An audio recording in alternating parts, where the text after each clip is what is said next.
Hey, beautiful soul makers. I'm excited to share this with you today. I've been reading this incredible book called Behind the Scenes, 30 Years a Slave and 4 Years in the White House.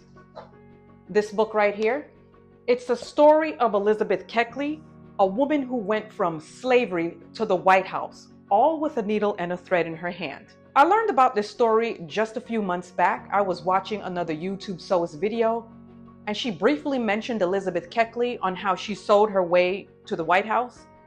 She was holding up a poster of Elizabeth Keckley and roughly shared about 3 minutes talking about her.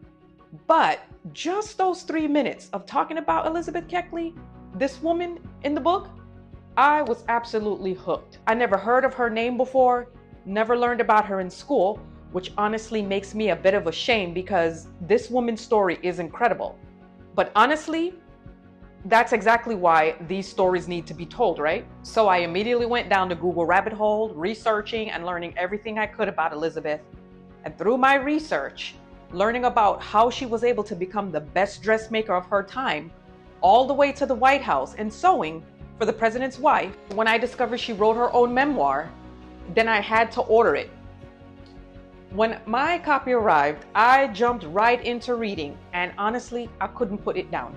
This woman literally stitched her way from slavery to the White House. Her story truly connects with all of us who create, who sew, who use our hands to build something beautiful and meaningful. Whether you're a seasoned seamstress or just starting your creative journey, Elizabeth's story shows us what's possible when we refuse to let anyone limit our potential. Let's dive into the story that will change how you think about your craft.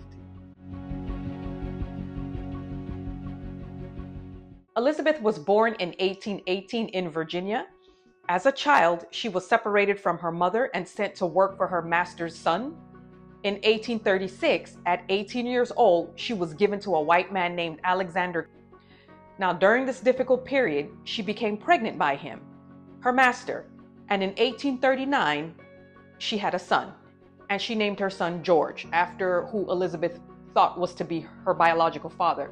It ended up being her stepdad, so she named her son George after her own stepfather. But here's what gets me. Through all of this hardship, she had these hands, these magical hands that could transform fabric into anything. Even the darkest circumstances, she was creating beauty. That's the power of creativity as a woman. It survives everything.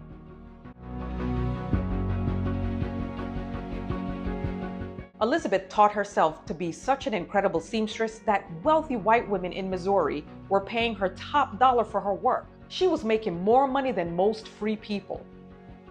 And in 1847, she married James Keckley. Getting married couldn't even protect her. But what did protect her was her skill. And she was earning money with her sewing, money that her enslaver allowed her to keep a portion of.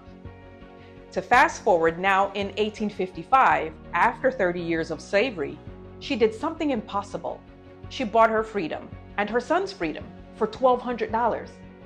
That's like $40,000 today. She literally stitched her way out of bondage. And this reminds me why I do what matters. She proved that our creativity can be a pathway to freedom.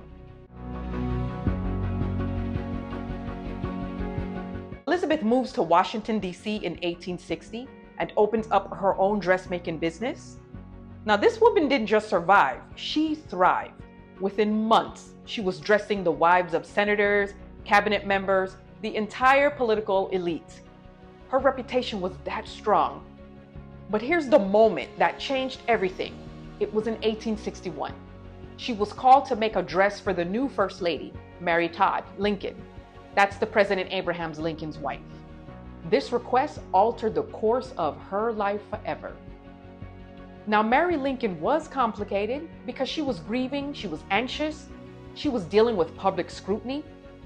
Elizabeth didn't just make dresses for Mary. She became Mary's emotional anchor. She became Mary Lincoln's confidant, her friend, and sometimes her only source of comfort during the darkest days of Civil War.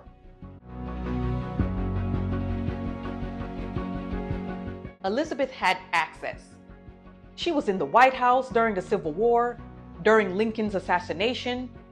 Through Mary's complete mental breakdown, she was witnessing some of America's most pivotal moments.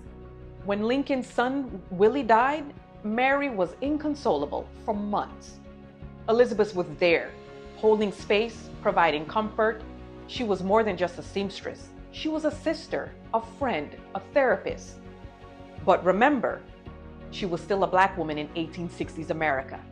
No matter how close they were, the two of them, Mary and Elizabeth, that power dynamic never disappeared.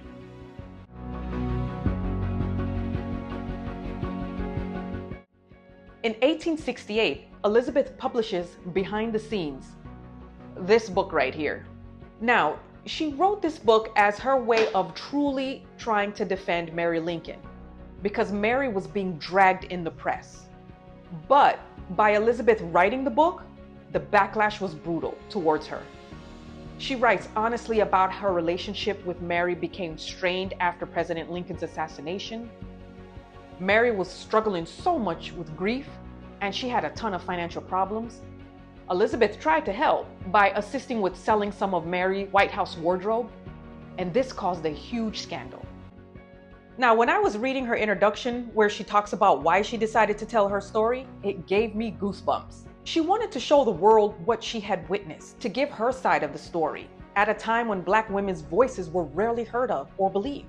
The courage that took, I had to put the book down and just sit with it for a moment. White society was so furious that a Black woman dared to write about their private business. And the Black society was furious too. The Black community even turned their backs on Elizabeth for writing this book in the first place.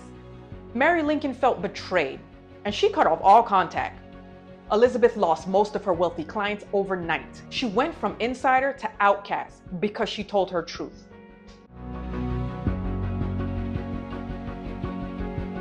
Here's what I need all of you beautiful makers to understand. Elizabeth Keckley was the first Black woman to publish a behind-the-scenes political memoir. She was a successful entrepreneur, an artist, a survivor who built something from nothing. She founded the Contraband Relief Association to help formerly enslaved people. She taught at the Wilberforce University. She kept creating until she died in 1907. What really struck me was how she spent her later years teaching domestic arts to young Black women. She understood that skills, real marketable skills, were a form of power that no one could take away. Now, beautiful soul makers, Elizabeth Keckley's story reminds me of why I fell in love with creating in the first place. Every time you pick up that needle, every time you start a new project, you're carrying her legacy. You're proving that your creativity is your power, that our skills matter, and that we can transform not just fabric, but our entire lives. I know this firsthand. I literally sold my way out of bankruptcy many years ago. I sold my way into my own home, brand new construction house, using nothing but needle, machine, fabric. Simply sewing and creating. Whether you're sewing, quilting, embroidering, or crafting in any way, your gifts are needed in this world. Elizabeth showed us with nothing but thread and determination, you can literally change your history. Change your history. So here's my challenge to you. What project have you been putting off? Let Elizabeth's courage inspire you to take the next step. If this story moved you like it moved me, then please like this video, and don't forget to also hit the subscribe button, because I'm planning on showing more incredible stories of women and men who use their creativity to change the world. And if you want to dive deeper into Elizabeth's story, I've left the link to purchase this book in the description below. Trust me, it's worth every page. But I'm curious, have you heard of this story before of Elizabeth Keckley, or is it just me? Am I the only one literally behind here? Literally behind the scenes? At this point, I feel like I am, because I'm just learning about this a few months ago this year. I would love to hear your thoughts. Please leave it below. And please, please remember this, beautiful soul maker.